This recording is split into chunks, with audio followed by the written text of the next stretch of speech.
কেতিয়াবা কিছুমান মানুহৰ আগত মই চৰি কওঁ আৰু সেইসকল মানুহে ভাবি লয় যে মই দুৰ্বল।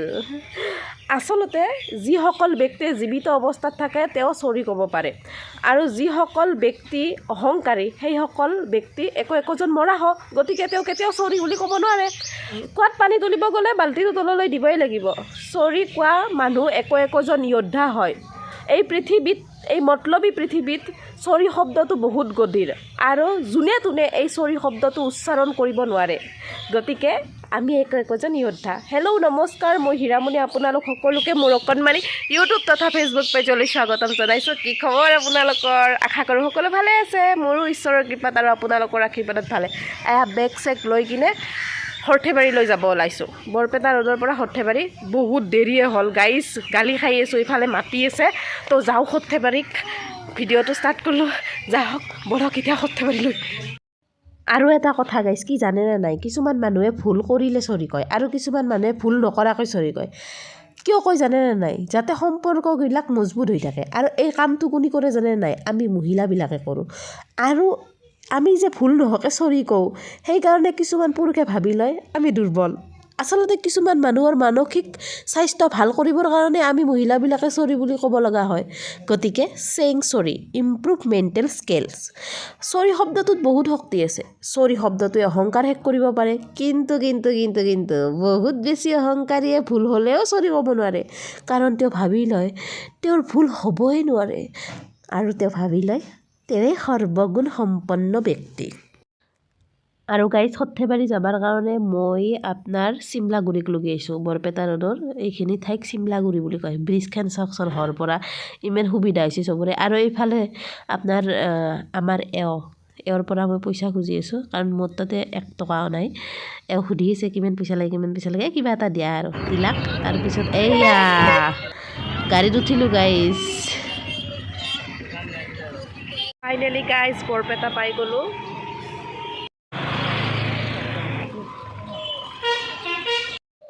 গাইজ, মই ইয়াতে এটা কথা কৈ দিওঁ, বৰপেটা ৰোড আৰু বৰপেটা বেলেগ বেলেগ। বৰ্তমান মই বৰপেটা টাউনত আছোঁ। বৰপেটা ৰোডৰ পৰা বৰপেটা টাউন পালোঁ। এতিয়া সৰ্থেবাৰীত যাওঁ, গাড়ীত উঠিলোঁ। আৰু গাড়ীখনত এটা মানুহ আহি ভৰ্তি হ'ল আৰু এতিয়া ড্ৰাইভাৰ দাদাই গাড়ীখন ষ্টাৰ্ট দিলাকহে গাইজ। আহিয়ে পালোঁ সৰ্থেবাৰী। আজিকালি ৰাস্তা ঘাট গেলা বহুত ভাল হৈছে, আগতে বহুত বেয়া আছিল। আৰু মই সৰ্থেবাৰী আহিলে, ঘৰক আহিলে এইখন দোকানৰ পৰা মিঠাই নিম। বহুত ভাল লাগে এইখন দোকানৰ মিঠাইখিনি। আৰু চবতকৈ ডাঙৰ কথা, ইয়াতে চাহ নাখোৱা মানুহেই নাই। আৰু এয়া মিঠাই ল'লোঁ দিয়ক গাইজ। এতিয়া যাওঁৰে কথা ঘৰক লগি। টাউনখনৰ পৰা আমাৰ ঘৰক লগি যাব লাগিলে আপোনাৰ ই-ৰিক্সা ল'ব লাগে। ইয়াৰে পৰা প্ৰায় 2 কিলোমিটাৰমান। আৰু এইফালে আপোনাৰ কাঁহৰ দোকানবিলাক দেখাই দিছোঁ। সৰ্থেবাৰী আহিছোঁ আৰু কাঁহৰ দোকান নেদেখাম তেনে হ'ব পাৰে নেকি গাইজ। এতিয়া ই-ৰিক্সা লৈ ৰাওনা হৈছোঁ মই নসত্ৰক লগি। কাৰণ কিয়, মোৰ বেংকৰ এটা কাম আছে আৰু বেংকটো নসত্ৰত আছে, SBI বেংকটো। তাকে কিবা এখন ATM আহিছে, ফোন কৰি কৈ আছে 45 দিনত ঘূৰি যাব, সেইকাৰণে আহিলোঁ আজি।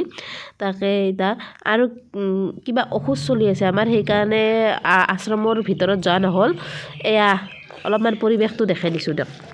আৰু ফাইনেলি গাইজ, য'ত মই সৰুৰ পৰা ডাঙৰ দীঘল হৈছোঁ সেই ঠাইডোখৰ আহি পালোঁ। গাইজ, সৰ্থেবাৰীৰ বহুত চুপা আছে আৰু মই যিটো চুপাত জন্ম লৈছোঁ সেইটো চুপাৰ নাম হৈছে সৰ্থেবাৰী যুগ্ম চুপা, ডঙাৰতাৰী বুলি কয় বহুতে। এই চুপাটোৰ চবৰে ঘৰত মই যাই পাইছোঁ, চবৰে ঘৰত খাই পাইছোঁ। আৰু চবতকৈ ডাঙৰ কথা, মই চবৰে পাকঘৰতো সোমাই পাইছোঁ। বহুত মৰম পাইছোঁ, বহুত ভাল পোৱা পাইছোঁ, বহুত কি ক'ম। আৰু চবতকৈ ডাঙৰ কথা কি জানে নাই, সকলোৰ লগত মানে কি দুখৰ কথা সুখৰ কথা শ্বেয়াৰ কৰি পাইছোঁ। বহুত মৰম ভাল পায় এইটো চুপাত পাইছোঁ। পাৰভানৰ এইটো চুপাৰ কথা। গাইজ, এইটো হৈছে আমাৰ ঘৰটোৰ অৱস্থা নাই বুলি ক'ব লাগিব। কাৰণ মা-দেউতা মোৰ লগত থাকে আৰু বাকী থকা মানুহ নাইয়ে বুলি কয়। নাইয়ে মানে বছৰত মাহত এনেকৈ মাহো আহে আৰু। গাইজ, এইটো ঘৰত থাকিয়ে সৰুৰ পৰা ডাঙৰ দীঘল হৈছোঁ। এইটো ঘৰত থাকিয়ে মানে কি ক'ম আৰু, বহুত এক্সপিৰিয়েঞ্চ হৈছে আৰু এইটো ঘৰতে। ভালো লাগছে কিবা আহি কিনে। আৰু এইফালে তালা মাৰা আছে গাইজ, মোৰ হাতত চাবি পেট নাই, গতিকে মই ভিতৰে যাবা নোৱাৰিম দিয়ক। ফাইনেলি গাইজ ঘৰ আহি পালোঁ। তালাটো বন্ধ, চাবি পাত অনা নাই। যদি চাবি পাত আনিলোঁ হ'লি নহয়, অলপমান চালোঁ হ'লি, মানে ঘৰটোত যাই কিনে অলপমান সৰুৰ কথা ৰোমন্থনে হ'লা খালি। আজি এবছৰমান হ'ল ঘৰত অহাই নাছিলোঁ। যাহওক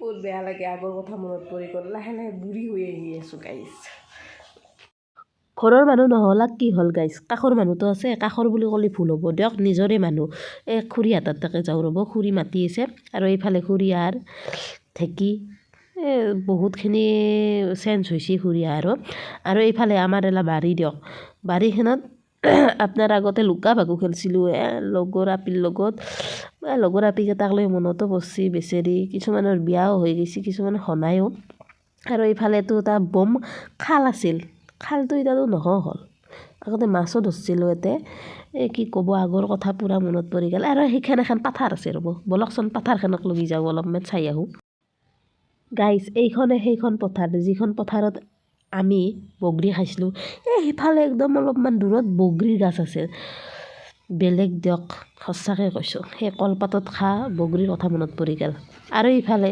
বেহৰ ৰুইছি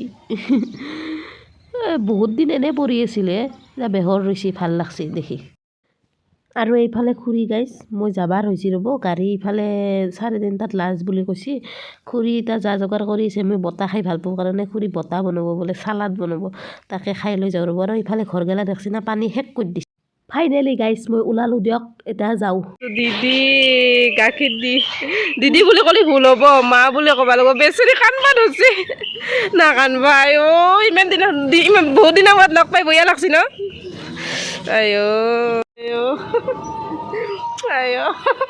ফাইনেলি গাইজ সৰ্থেবাৰীৰ পৰা বৰপেটা আহি পালোঁ আৰু ইয়াতে আপোনাৰ গাড়ীত বহিলোঁ বৰপেটা ৰোডলৈ যোৱা গাড়ীত বহি কিনে এটা কথা ভাবি আছোঁ যে মই মানুহজনী ইম'চনেল মোতকৈও বেছি ইম'চনেল মানুহৰ লগত মোক মানে সংযোগ কৰি দিয়ে ভগৱানে সেই যে দেখালোঁ আপোনালোকক দিদিজনী বহুত ভাল হয় বহুত বেছি ভাল হয়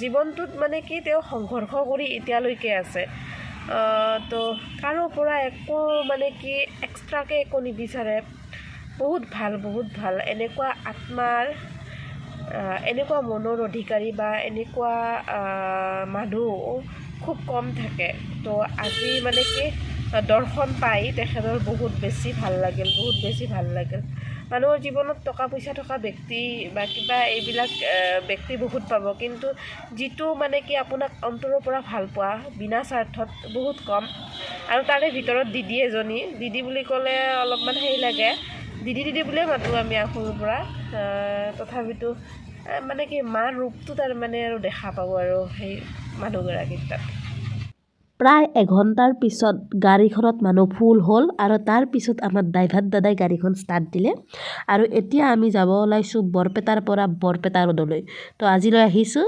নমস্কাৰ সৰ্বে ভৱন্তু সুখী নহ